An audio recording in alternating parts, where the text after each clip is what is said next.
Good morning all of you. आज अपन बात करेंगे अल्कोहल की फिजिकल प्रॉपर्टीज के बारे में। तो देखिए आपके सामने है physical properties of monohydric alcohol की बात करने जा रही है। देखो मोनोहाइड्रिक अल्कोहल मतलब जिसमें केवल एक OH ग्रुप पाया जाता है, उसके साथ में तो डाईहाइड्रिक भी देख लेंगे, ट्राईहाइड्रिक भी देख लेंगे, लेकिन विशेषकर अपन बात किसकी करेंगे? मोनोहाइड्रिक अल्कोहल की बात करेंगे। अब देखिएगा क्या होता है, मेरे पास में क्या है, कोई अल्कोहल है या ROH। आप जानते हो अल्कोहल किस प्रकार का मॉलिक्यूल होता है? तो एक उदासीन मॉलिक्यूल होता है। आप लिख सकते हो अल्कोहल एक न्यूट्रल मॉलिक्यूल है या अल्कोहल क्या है आपका उदासीन अणु होता है। पहला पॉइंट हुआ।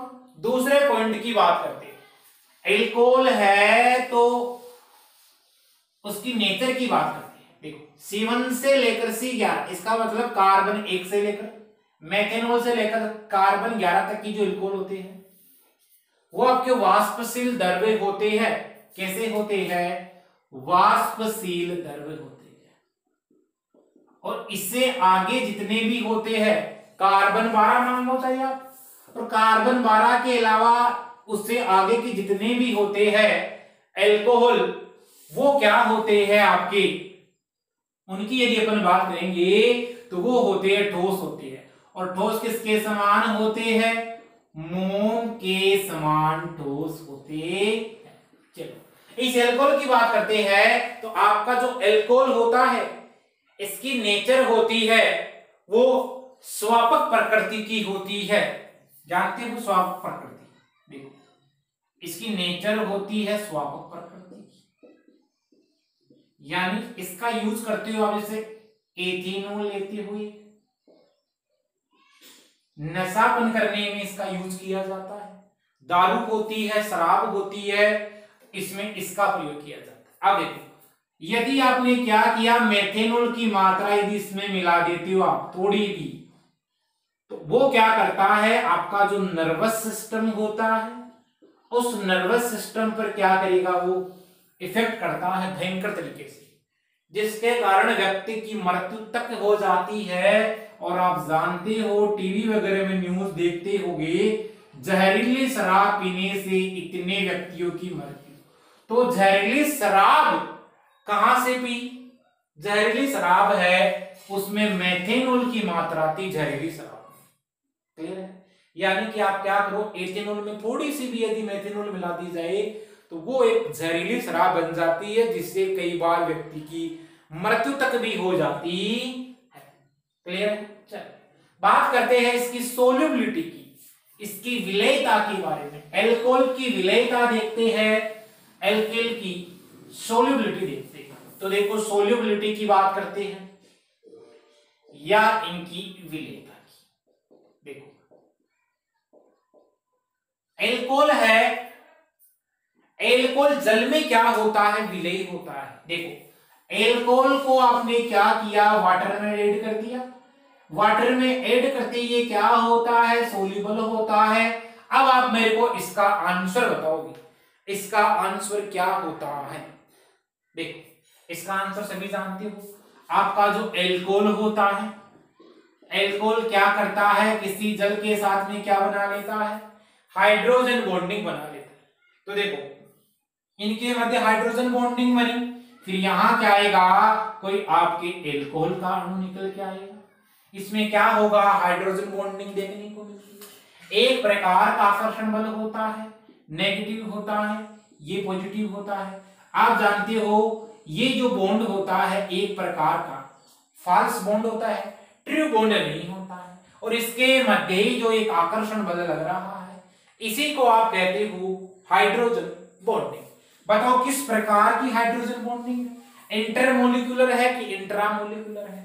तो ये हाइड्रोजन बॉन्डिंग है आपकी इंटरमोलिकुलर हाइड्रोजन बॉन्डिंग। क्लियर है? ये हो गई आपकी इंटरमोलिकुलर हाइड्रोजन बॉन्डिंग, यानी कि इसको आप बोलते हो अंतरा अणु के H बंध। दो अलग अलग अणु है और उसके मध्य क्या बन रही है, हाइड्रोजन बॉन्डिंग का निर्माण हो रहा है। इसी को आप क्या बोलते हो, अंतरा अणु के हाइड्रोजन बंध कहते हैं। इसी के कारण आपकी जो निम्नतर एल्कोहल होते हैं। देखो निम्नतर एल्कोहल यानी 3, 4, 5 कार्बन तक लगभग, वो क्या होते हैं, एल्कोहल में विलेय होते हैं। अब आपसे क्वेश्चन पूछा जा सकता है कि निम्नतर एल्कोहल जल में विलेय क्यों होते हैं, तो उसका कारण क्या बताओगे, क्योंकि वो जल के साथ में हाइड्रोजन बॉन्डिंग की फॉर्मेशन कर लेते हैं, इस कारण वो जल में क्या होते हैं, विलेय होते। चलो अब देखो, यदि अपन बात करें विलेयता की, तो देखो विलेयता है वो अणुभार की क्या होती है, व्युत्क्रमानुपाती होती है। देखो जैसे जैसे आप मोलिकुलर वेट बढ़ाओगे वैसे वैसे आपकी सोल्युबिलिटी क्या हो जाएगी, कम हो जाएगी, उस मोलिक्यूल की विलेयता क्या हो जाएगी, कम हो जाएगी।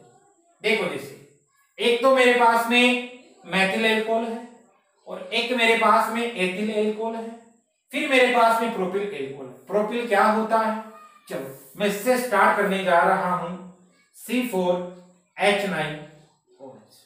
क्लियर है। अब देखो फिर मैंने लिया यहां पर एक सजाती श्रेणी बनानी है, इसका मतलब एक CH2 का अंतर होगा, C5H11OH यहां। क्लियर है। और इधर मैंने लिया है यहां C6H13OH।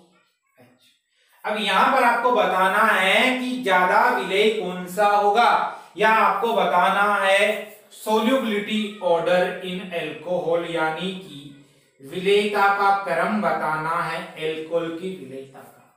तो देखो मैंने अभी एक लाइन बोली थी, विलेयता आपके अणुभार की क्या होती है, व्युत्क्रमानुपाती होती है। जैसे जैसे अणुभार में वृद्धि होती है वैसे वैसे विलेयता में क्या होती जाती है, कमी होती जाती है। अब देखो इधर से आप इधर चले तो इधर से इधर चलने पर आपने क्या पाया, आपने ये देखा कि इसका जो मोलिकुलर वेट है यानी कि अणुभार क्या हो रहा है, बढ़ रहा है। अब अणुभार बढ़ रहा है तो विलेयता क्या होगी आपकी, कम हो जाएगी। अणुभार के बढ़ने पर, मोलिकुलर वेट के बढ़ने पर विलेयता क्या हो जाती है, कम हो जाती है। आपसे पूछे क्रम तो सबसे ज्यादा ये, फिर ये और फिर ये, यानी ये क्या हुआ आपका ब्यूटिल एल्कोहल हुआ, ये पेंटिल एल्कोहल हुआ, और ये क्या हो गया आपका हेक्सिल एल्कोहल हो गया। क्लियर है। चलो यहां तक नोट करिए इसे, यहां तक इसे नोट कीजिए। आगे देखो, अब देखो यदि पार्श्व श्रृंखला है उसकी यदि संख्या मैंने क्या कर दी, बढ़ा दी, तब भी क्या विलेयता पर प्रभाव पड़ता है, उसकी बात करते हैं। तो पार्श्व श्रृंखला की यदि मैं संख्या बढ़ाऊंगा तो आपकी जो विलेयता होती है उस पर प्रभाव ये पड़ता है कि विलेयता क्या हो जाती है, बढ़ जाती है। चलो उसका एक एग्जाम्पल करते हैं अपन। देखो एग्जाम्पल करते हैं, पहले तो ऊपर एक लाइन लिख लेते हैं छोटी सी कि विलेयता है आपकी सोल्यूबिलिटी है वो डायरेक्टली प्रोपोर्शनल है साइड चेन के, किसके, साइड चेन है या पार्श्व श्रृंखला की डायरेक्टली प्रोपोर्शनल है, समानुपाती है। अब एग्जाम्पल पर आ जाते हैं, CH3 CH2 CH2 CH2 OH, इसको क्या कहते हो आप, एन ब्यूटिल एल्कोहल कहते हो। क्लियर है। इसी को आप क्या कहते हो, ब्यूटेन 1 ओल कह दोगे IUPAC में। अब देखो मैं क्या कर रहा हूं, साइड चेन बढ़ा रहा हूं। देखो यदि मैं यहां साइड चेन बढ़ाऊंगा तो CH2, यहां मैंने लिया CH3 और यहां मैंने क्या लिया OH। देखो साइड चेन बढ़ी है, इसका नाम लिखोगे आप, तो देखो यहां क्या लिखोगे आप 1 2 3 हो गया ही, और OH कहां पर आ रहा है आपका 2 नंबर पे आ रहा है, तो 1 2 3 4, 1 2 3 और आपका 4 हो गया। क्या बोलोगे इसको, ब्यूटेन 2 ओल बोल दोगे, ब्यूटेन 2 ओल। अब देखो फिर से मैंने क्या किया, एक साइड चेन और बढ़ाई, देखिएगा एक साइड चेन बढ़ाई मैंने, ये लीजिएगा, ये बढ़ गई साइड चेन, इसको आईपीसी में क्या बोलते हो, देखो सीधी चेन तो ये बनी 2 मैथिल प्रोपेन टू ऑल बोल दोगे क्या, 2 मैथिल प्रोपेन टू ऑल, इसको आप कह देते। अब देखो मैंने क्या लाइन बोली, आपकी जो विलेयता है वो साइड चेन की क्या होती है, समानुपाती होती है। अब देखो इधर से इधर चले तो साइड चेन में वृद्धि हुई क्या, पार्श्व श्रृंखला बढ़ी क्या, इसका मतलब सोल्यूबिलिटी भी उधर से इधर चलने पर क्या होगी आपकी, बढ़ेगी क्या, तो सोल्यूबिलिटी का ऑर्डर क्या आएगा आपका, ये आएगा।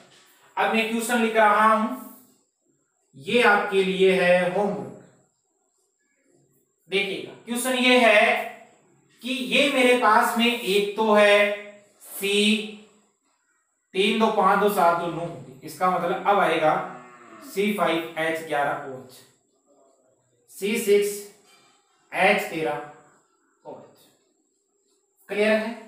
इनके आपको बनाने हैं आइसोमर बनाने हैं, जितने संभावित आइसोमर है, और आइसोमर कौन से बनाओगे आप, चेन वाले बनाओगे, और उनमें आपको फिर बताना है ऑर्डर, किसका, सोल्यूबिलिटी ऑर्डर बताना है, सोल्यूबिलिटी ऑर्डर बताना है इनका,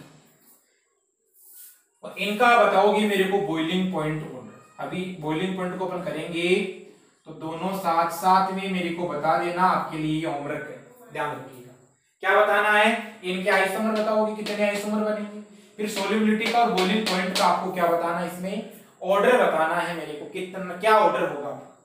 चलिए यहां तक नोट किया। तो ये अपन ने देखा किस वाले में, समावयवी एल्कोहल में देखा है। देखो इसको यहां लिख लेना, समावयवी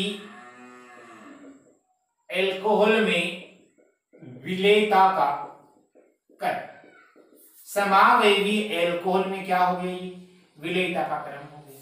देखो इसका क्या था, C4H9OH था, अणुभार था, और अपने क्या बना लिए, इसकी संरचनात्मक समाई बने, कौन से वाले, श्रृंखला वाले बनाए, और उसी से अपने क्या देख लिया, इसका ऑर्डर देख लिया। क्लियर है यहां तक। चलो आगे बात करते हैं। ये आपका हुआ सोल्यूबिलिटी का टॉपिक कंप्लीट यहां पर। तो कारण क्या है, जैसे जैसे अणुभार बढ़ेगा वैसे वैसे सोल्यूबिलिटी क्या होती जाएगी, कम होती जाएगी। कारण क्या होगा उसका, क्योंकि उसका पृष्ठीय क्षेत्रफल बढ़ रहा है, वो कारण है। चलो बात करते हैं डेंसिटी की, घनत्व पर क्या प्रभाव पड़ता है। देखो सीधी सी बात है, आपके पास में फॉर्मूला होता है, डेंसिटी बराबर होती है मास बाई वॉल्यूम होता है।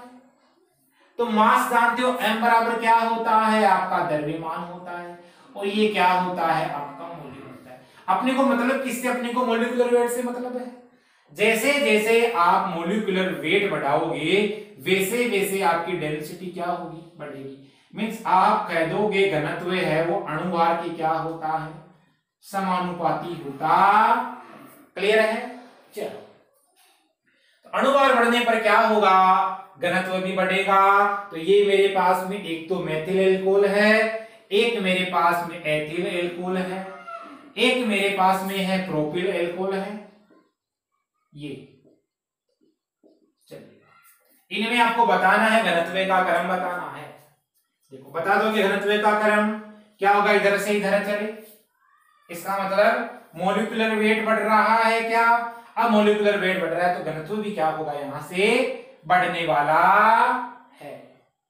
क्लियर हो गया यहां तक। चलिए आगे लगाइए बॉइलिंग पॉइंट, या जिसको आप क्या कहते हो, अणुभार कहते, लगाइए, और इसको कर लेगा MTR पॉइंट है ये। बॉइलिंग पॉइंट जानते हो, मींस इसका अपन क्या लिखेंगे, क्वथनांक देखने वाले हैं। देखिएगा क्वथनांक में एक पॉइंट तो आपके पास में आ जाएगा ये कि एल्कोहल जो भी होते हैं आपके, वो क्या होते हैं, वाटर में सोल्यूबल होते हैं। वो तो अपन ने सोल्यूबिलिटी देखा था, और उसका कारण क्या था, हाइड्रोजन बॉन्ड। एक यहां से क्वेश्चन ये बनता है कि आपके जो एल्कोहल होते हैं, एल्कोहल का जो क्वथनांक होता है, ध्यान रखिएगा क्वेश्चन क्या लिख रहा हूं, एल्कोहल का क्वथनांक यानी बॉइलिंग पॉइंट, संगत, संगत क्या, एल्केन, संगत ईथर ले लो चाहे आप, और संगत एल्किल हैलाइड ले लो, उनसे ज्यादा होता है, उसका कारण बताना है, आपको रीजन बताना है। तो देखो कारण क्या है, देखो एल्केन में किसी प्रकार की हाइड्रोजन बॉन्डिंग होती है क्या? नहीं होती है। एल्कोहल में भी नहीं होती, सॉरी ईथर में नहीं होती है, और इसमें भी नहीं होती। समझे इस बात को? चलो, इसका मतलब हाइड्रोजन बॉन्डिंग किस में देखने को मिलेगी आपको? एल्कोहल में देखने को मिलेगी। अब देखो इसमें हाइड्रोजन बॉन्डिंग देखने को मिल रही है, मींस क्या बताओगे आप? एल्कोहल में हाइड्रोजन बॉन्डिंग है, इसका मतलब इसका बॉइलिंग पॉइंट क्या होता है? उसके संगत, संगत का मतलब आपको वही एल्कोहल के समान ये लेने हैं जिनका अनुभार आपको क्या मिले? समान मिले। क्लियर है? कर लो रे आराम से, क्यों डरते हो? CH3 CH2OH देखा आपने? चलिए, अब इसको आप ऐसे भी तो लिख सकते हो, CH3 और CH3 लिखा जा सकता है क्या? लिखा जा सकता है, कोई समस्या नहीं। अब यहीं से आपसे पूछ लिया मान लो कि इसमें ऑर्डर बताओ, तो सीधी सीधी बात है, ये H बॉन्डिंग बनाएगा, ये H बॉन्डिंग नहीं बनाएगा। क्या होगा? सीधा सा आ जाएगा आपके पास निकल के कि इसका जो बॉइलिंग पॉइंट होता है वो ज्यादा होता है। कारण क्या है? H बॉन्डिंग बना रहा है, इस कारण होता है ऐसा। क्लियर है? चलिए आगे, यहां तक किया। अब देखो एक चीज, यदि मॉलिक्यूलर वेट बढ़ाते हो तो क्वथनांक पर क्या प्रभाव पड़ता है, अपन उसकी बात करेंगे। देखिएगा, आप सभी जानते हो मॉलिक्यूलर वेट यदि आपने बढ़ा रहा हो तो आपका बॉइलिंग पॉइंट क्या होता है? बढ़ता है क्या? बिल्कुल बढ़ता है। कारण क्या है? देखो, एक तो छोटा मॉलिक्यूल था आपके पास में, एक थोड़ा बड़ा मॉलिक्यूल, एक उससे बड़ा मॉलिक्यूल है। इस बात को समझिएगा, मैं केवल समाई एल्कोहल की यहां बात नहीं कर रहा हूं, एक बार मैं बात कर रहा हूं इस प्रकार के एल्कोहल की जिनमें आपको मॉलिक्यूलर वेट बढ़ाते हुए चलना है। क्लियर है? चलिए, जैसे ये CH3OH, CH3CH2OH, और ये हो गया आपका CH3CH2CH2OH। क्लियर है? चलिए देखो, मॉलिक्यूलर वेट बढ़ रहा है क्या? अनुभार बढ़ रहा है क्या? इसका अनुभार इसकी तुलना में ज्यादा होगा और इसका इसकी तुलना में ज्यादा होगा। इधर से इधर चले, मींस आपका मॉलिक्यूलर जो वेट हो रहा है वो बढ़ रहा है क्या? अब आपको पता है मॉलिक्यूलर वेट बढ़ता है तो सीधी सी बात है आपका बॉइलिंग पॉइंट भी क्या होता है? बढ़ता जाता। क्लियर है? चलो यहां तक इसे नोट करें। आगे यहीं से उठाते हैं अपन क्वेश्चन, यहीं से अपन क्वेश्चन हटाते हैं।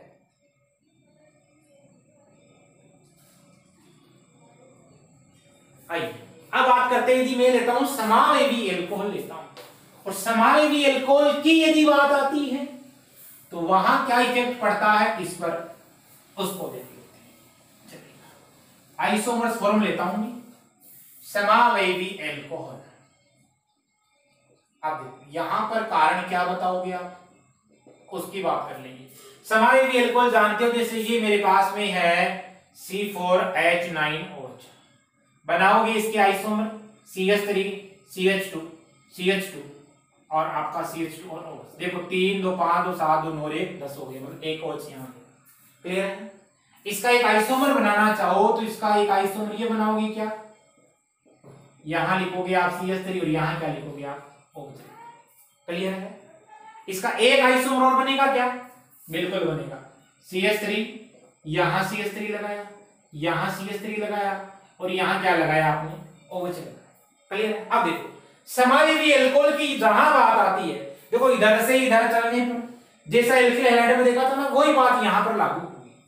क्या हो रहा है?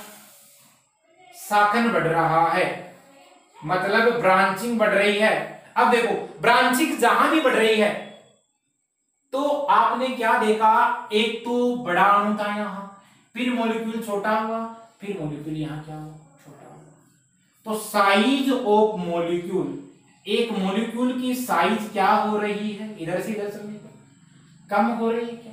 अब आपको पता है यदि मॉलिक्यूल की साइज छोटी है, एक मॉलिक्यूल बड़ा है, तो उसको जो बॉइलिंग पॉइंट है वो ज्यादा होगा कम होगा? तो बड़े वाले मॉलिक्यूल का जो बॉइलिंग पॉइंट है तो वो हमेशा क्या होता है, ज्यादा होता है, और छोटे वाले का क्या होता है, हमेशा कम होता है। इतना जान गए? क्लियर है? तो ऑर्डर निकल के क्या आएगा, बॉइलिंग पॉइंट का ये ऑर्डर निकल के आएगा आपके पास। क्लियर है? इसका मतलब बॉइलिंग पॉइंट ऑर्डर हो गया ये।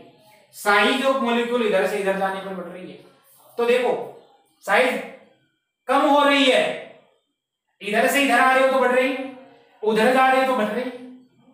अब इसका मतलब जो सरफेस एरिया होता है मॉलिक्यूल का वो कम हो रहा है क्या उधर जाने का? अब यदि सरफेस एरिया ही कम है तो आपको क्या करना पड़ेगा, टेम्परेचर कम देना पड़ेगा। पृष्ठीय क्षेत्रफल बोलते हो आप इसको, वो क्या हो रहा है आपका, घट रहा है। अब पृष्ठीय क्षेत्रफल घटा तो आप क्या बता दोगे, इसको आपको ज्यादा हीट करना पड़ेगा, इसका जो बॉइलिंग पॉइंट होता है वो ज्यादा होता। क्लियर है? चलिए यहां तक इसे नोट करें। पीछे मैंने जो क्वेश्चन लिखाया है तो मैंने जो बॉइलिंग पॉइंट का ऑर्डर वहां पर पूछा हुआ है तो अब कर सकते हो उसको, वो आपके लिए होमवर्क था, उसको करना है। कारण क्या है, देखो जैसे जैसे क्या होगा, आपने साकन करवाओगे तो क्या होगा, पृष्ठीय क्षेत्रफल कम होगा। अब पृष्ठीय क्षेत्रफल कम हो रहा है तो अणु की आकृति क्या होती है, लगभग गोल होने लगती है। अणु की आकृति यदि गोल हो रही है तो फिर आपको क्या करना पड़ेगा, उसको टेम्परेचर कम देना पड़ेगा। इसीलिए आप ध्यान रखिएगा, असाकित होता है ना कोई भी कंपाउंड, उसका बॉइलिंग जो पॉइंट होता है वो साकित कंपाउंड की तुलना में क्या होता है, हमेशा ज्यादा होता है।